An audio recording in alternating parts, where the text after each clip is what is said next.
Welcome back, Weight Warriors. Are you tired of feeling guilty every time you eat? Well, what if I told you that eating actually burns calories? That's right, folks. It's time to talk about the thermal effect of food. TEF for short. No, but seriously, we're doing a series on calories right now, and this is a portion of what calories you burn throughout the day. So, what is TEF, the thermal effect of food? It is the energy your body uses to digest, absorb, metabolize the food that you eat. Every time you eat, your body goes into overdrive to break down the food and extract the nutrients. This process requires energy, and that energy is known as the thermal effect of food. That's what it is. So next, why is TEF important? Well, for starters, TEF is a portion of your total daily energy expenditure, your TDEE. That energy is, again, your body is using it to digest the food and the calories that it burns without even trying. Or excuse me, those are calories your body is burning without you really even doing anything. In fact, TEF can account for up to 10% of your total daily energy expenditure. So that's why it's important, and we might, if we figure out how it works, might be able to influence that to increase our total daily energy expenditure. So how does it work? It's affected by several factors, including the type and amount of food that you eat. For example, protein has a higher TEF than carbs or fat, meaning that your body has to work harder to digest it, which is why high protein diets can be beneficial for weight loss. On the other hand, processed junk food has a far lower TEF because they're easier for your body to digest. So while it may be delicious, they're not doing you many favors when it comes to burning calories. Also, just a quick note on processed foods, they are scientifically designed and manipulated to be very tasty yet not satiating, because the idea, like Doritos, for example, I love Doritos, but they want you to not be full off of eating the Doritos so you can eat more Doritos. So you eat the entire bag, full-size bag, rather than just the serving size of, I think it's like 14 chips. Nobody's eating 14 chips, or at least I can't. Anyway, so that's how TEF works, and again, with the note of the of processed foods having a far lower threshold of calories required to break the food down. Now, here are some tips, 4 tips, kind of. I'll say 2.5 tips, really, because the last 2 are pretty rough. But here are 4 tips of how you can increase your TEF, which is kind of hard, like I said, because it's food being broken down, which is your body, and calories to break the food down. So the good news is, again, it's more about the quality of food that you eat. So tip number 1 is eat more protein. As mentioned before, protein has a higher TEF than carbs and fat, so make sure you have plenty of protein, lean protein sources in your diet, like chicken, fish, tofu. I eat a lot of beef too.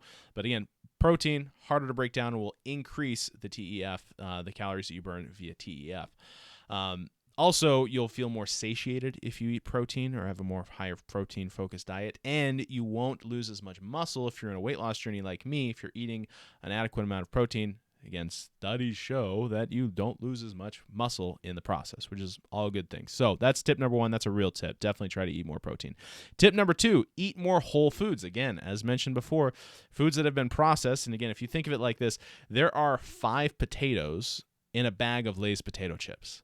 How hard would it be to eat? Like if you were to boil 5 potatoes and you just had to eat those, how hard would that be? I definitely couldn't do it. I think maybe I could get like 3 baked potatoes in before I was like, this is just too much. But a bag of chips, I could easily kill a bag of chips. So anyway, again, whole foods are much harder for your body or much more nutrient dense, I should say. So they have a higher TEF threshold than heavily processed foods. So that's tip number 2. Again, that's a real tip. Try to get the whole foods in. Tip number 3. And this is where it gets I had to note it because it's very popular in my research that I found. A lot of people note these 2 things, but I do have a warning. So tip number 3 is don't skip meals. Your body needs energy to digest food, so if you're skipping meals, you're missing out on TEF opportunities.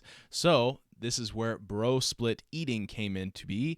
My understanding is eat every 90 minutes to 2 hours, because they say, well, if you're always eating, your body's always burning calories to process food.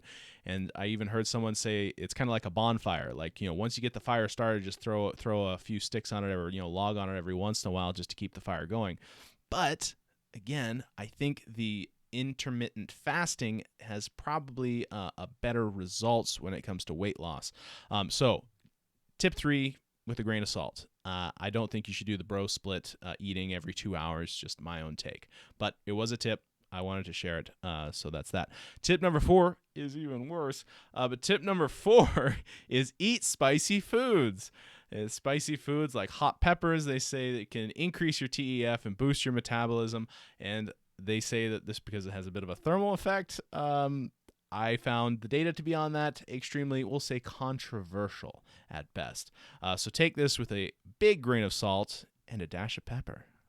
No, but really. Anyway, in conclusion, TEF is a natural thing that's happening to your body pretty much no matter what. When you're burning, or excuse me, when you eat food, you will burn calories to break it down. But being aware of this, and like I said, specifically the first 2 tips, can help you in your weight loss journey without really even trying. By eating whole foods and incorporating more protein into your diet, you can increase your TEF and burn more calories. So next time you eat, remember that you're actually doing your body a favor and burning calories at the same time with the thermal effect of food. And as always, don't forget to enjoy your food because life is too short. Don't eat boring meals. You know, I'm, again, trying to increase my protein. I'm still having steak, trying to have good meals, chicken wings, good stuff. And again, it's good for TEF. So thanks for watching. If you've enjoyed this or want to follow along my weight loss journey, I do a weekly update of how I personally am doing. And I'm also putting out more content for, again, this is our series on calories. If you've enjoyed this, please like, comment down below, and subscribe, and ring that bell button so you get notified when more videos go live.